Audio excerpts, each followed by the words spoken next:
Faz 11 anos que eu estou na rua.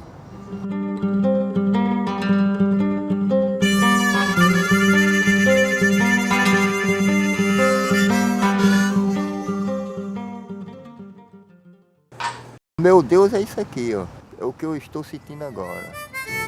Eu gosto é de ficar isolado. A sociedade tá aí, tá vivendo e eu tô aqui. Não me considero uma pessoa triste, né?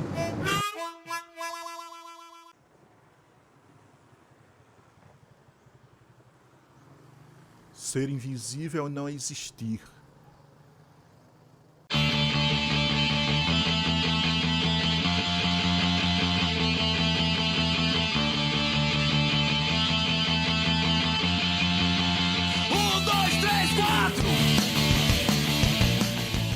A real dimensão da palavra solidão, né? Porque você realmente se vê só, embora que estejam passando milhares de pessoas todos os dias ali, mas você tá sozinho. Na zona urbana, é cada um por si. Na zona urbana, esquecidos na cidade. A trilogia da invisibilidade, ela parte de uma ideia que eu tive após ler uma reportagem há muito tempo de um professor, hoje professor da USP, mas na época ele era aluno de psicologia, Fernando Braga, na qual ele narra nessa entrevista sobre uma provocação do professor aos alunos, né, da turma lá da USP, em que cada um se engajasse num trabalho proletário, né? E ele escolheu ser gari. E foi uma experiência fantástica para ele, e isso serviu de exemplo para muitas pessoas, porque ele passou 8 anos, né, como gari. E logo no primeiro instante, claro, ele foi descoberto pelos garis de ofício, né? Porque, assim, bem nascido, bem criado, branco, sabe? Então, mas isso não é o mais importante. O mais importante é que ele vestiu roupas de gari e simplesmente ele ficou invisível para os amigos dele, né? Amigos que ele encontrava, né, na universidade. Agora, ao trabalhar com Catarro, né, no primeiro curta da trilogia, eu pensei, poxa, por que não aprofundar o tema, né? Que, assim, é um tema, o tema da invisibilidade social é um tema que me preocupa muito, porque faz parte da cegueira social, né, da sociedade como um todo, né? Assim, profissões como gari, lixeiro, catador, empregada doméstica, assim, várias profissões que, assim, as pessoas são anônimas, são invisíveis para a maioria da sociedade. E a trilogia, ela quer lançar luz exatamente sobre isso, provocar a sociedade, né? Por que ainda existe isso? E na minha concepção isso passa muito pela questão social, né? Não é outra questão na minha opinião. Então eu resolvi, né, produzir esses 3 filmes, né? Já produzi 2, né, Catarro e Cidadãos Invisíveis, e estou com o projeto, né, para fechar esse ano com o terceiro, que será com uma mulher. A ideia do curta Catarro surgiu quando eu assisti a um documentário chamado On the Bowery, um documentário produzido pelo documentarista Lionel Rogozin, norte-americano. E Bowery era uma rua de Manhattan, na década de 50, extremamente degradada.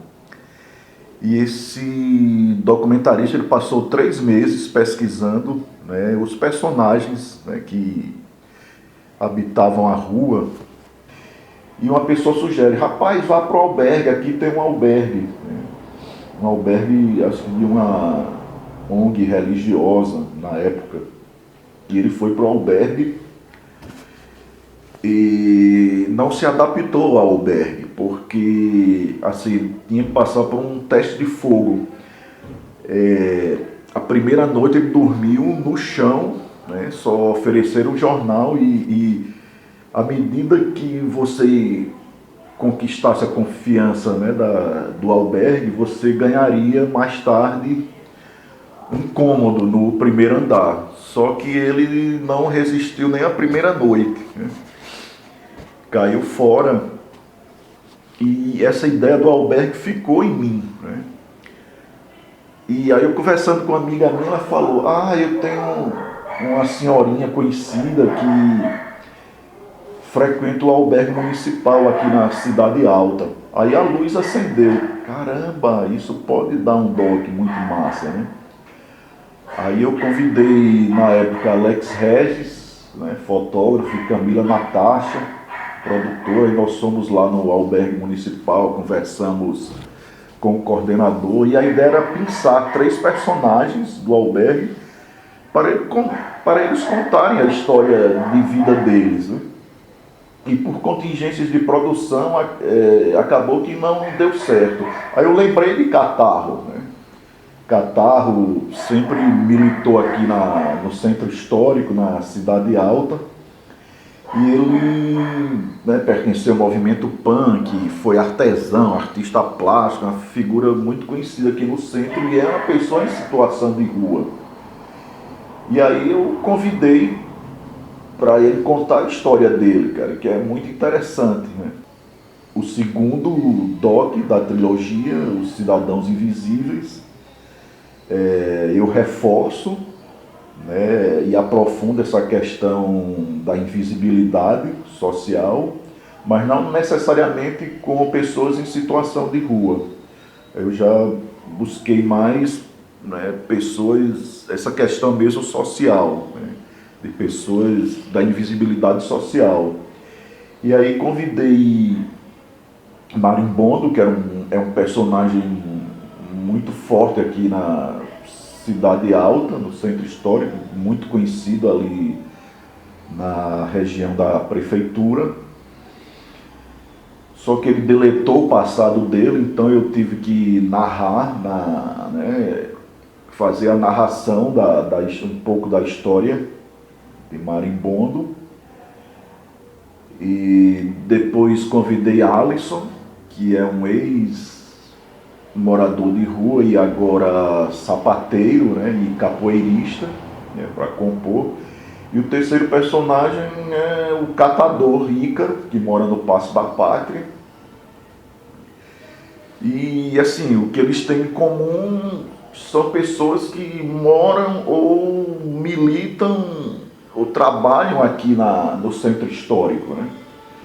A proposta é exatamente provocar, né, a sociedade, e fazer um contraponto com a invisibilidade desses personagens, né, e a visibilidade do produto audiovisual, né? Porque, assim, nas nossas projeções, o filme tem alcançado um bom resultado, bons comentários, né? Eu acho que lançar luz sobre esse tema é importantíssimo, né, para a sociedade refletir, né, que sociedade nós queremos, né? Por que a sociedade age dessa forma com pessoas? Por que a sociedade rejeita pessoas, assim, que aos olhos dela, a sociedade, não são produtivas, né? Assim, tem morador de rua, por exemplo, que não tem RG nem CPF, então eles não existem para a sociedade. E no caso específico do DOC, né, essas pessoas invisíveis são os protagonistas, né, do filme, né? Isso é bom que se frise. E na verdade o antagonista é a sociedade que não enxerga, né? Então houve essa inversão de valores aí, né? Então é mesmo, o filme tem tem essa ideia de provocar, né, de mexer, de cutucar, né, a sociedade com vara curta, para ver se as pessoas acordam, cara. Porque, assim, dados assim, não oficiais indicam que há mais de 100 mil, há 110 mil, 120 mil pessoas em situação de rua. Mas esse dado é totalmente pífio, né? Temos muito mais pessoas em situação de rua no Brasil do que esses dados. E nunca houve um censo real e verdadeiro sobre essas pessoas em situação de rua. E quando você amplia para a invisibilidade social, não só de pessoas em situação de rua, esse número cresce assustadoramente, né? Então, exatamente, antagonismo, protagonismo, né, às avessas, né? Foi essa a minha tática de guerrilha aí para provocar a sociedade. É uma cena que reflete bem a questão da invisibilidade em Cidadãos Invisíveis, uma cena na qual, né, o catador Ícaro desce a ladeira em direção ao Paço da Pátria e jovens estudantes em contraponto estão subindo a ladeira.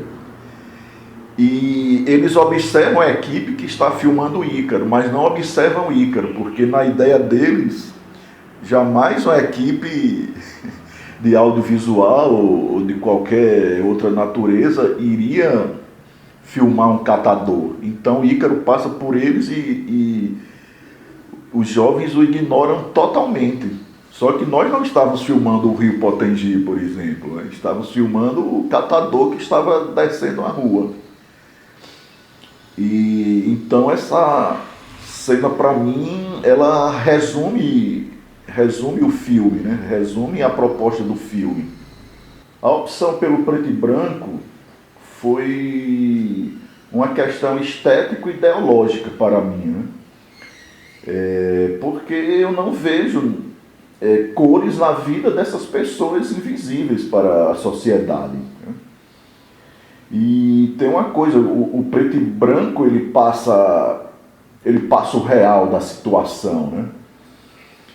E por outro lado ele é extremamente sofisticado, né?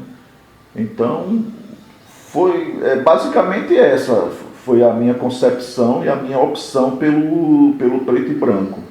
Eu gosto bastante, gosto do preto e branco bem contrastado, branco, branco, preto, preto, não é?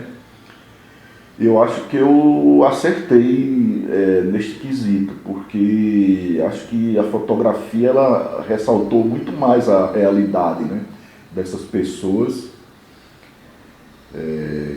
que vivem, né, em situação precária, né, e que fazem parte da cegueira social do conjunto da população. Então, preto e branco, para mim, ele vai permear toda a trilogia, né? Iniciou com Catarro, agora Cidadãos Invisíveis, e vou fechar também o terceiro filme com a fotografia preto e branco, que, assim, na realidade reflete esse lado, né, obscuro da sociedade, né? Não vejo cores, repito, né, na condição social dessas pessoas.